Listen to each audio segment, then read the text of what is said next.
मीरपुर खासी शागिदानी फहमीदा लगारी से फारसन सा JY अकबार राशिद महमूद सुमरे ताज़ियत कया के अलामा राशिद महमूद सुमरे जो चमड़ाखेत सिंध में यूनिवर्सिटी ऐं तालीमी बोर्डन की हालत इंतहाई ख़राब आहे।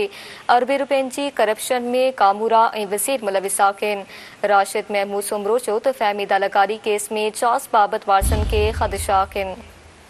उन चयो त कॉलेजिस ऐं यूनिवर्सिटीज़ में पढ़ंदड़ असां जूं नियाणियूं आहिनि। जेकॾहिं को खेनि हिसारे आहे त असां सां राब्तो कनि, तहफ़ुज़ ॾींदासीं।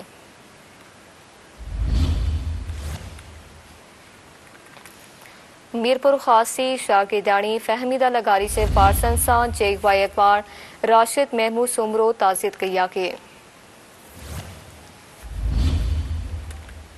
अलामा राशिद महमूद सुमरे जो चमड़ाखेत सिंध में यूनिवर्सिटियुनि ऐं तालीमी बोर्डनि जी हालत इंतहाई ख़राब आहे। अरबे रुपयनि जी करप्शन में कामूरा ऐं वज़ीर मुलविस आहिनि। तफ़सील मालूम कंदासीं। ब्यूरो चीफ मीरपुर ख़ास नसीर पहमर खान जी। नसीर आगाह कजो। जी बिल्कुल, जमीयत उलमा सिंध के जनरल सेक्रेटरी अल्लामा राशिद मोहम्मद सुमरो डॉक्टर फहमीदा लगारी के घर पहुंची वारसनि सां ताज़ियत कई। उन मौके ते मीडिया सां ॻाल्हाईंदे चयो त सिंध में यूनिवर्सिटी ऐं तइलीमी बोर्डनि जी हालत इंतहाई ख़राब आहे।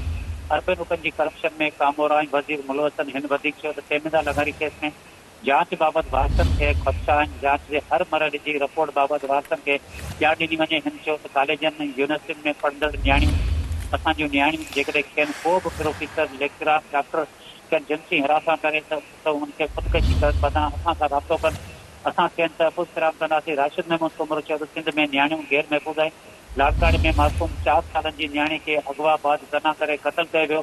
साॻी तरह खेरपुर जे खरड़ा में अहिड़ो वाक़ियो जेको पेश आयो। कुझु महीना पहिरीं मीरपुर ख़ास में पेश इमाम जे मासूम नियाणी आमना खे अगवा बाद ज़ना करे क़तल कयो वियो।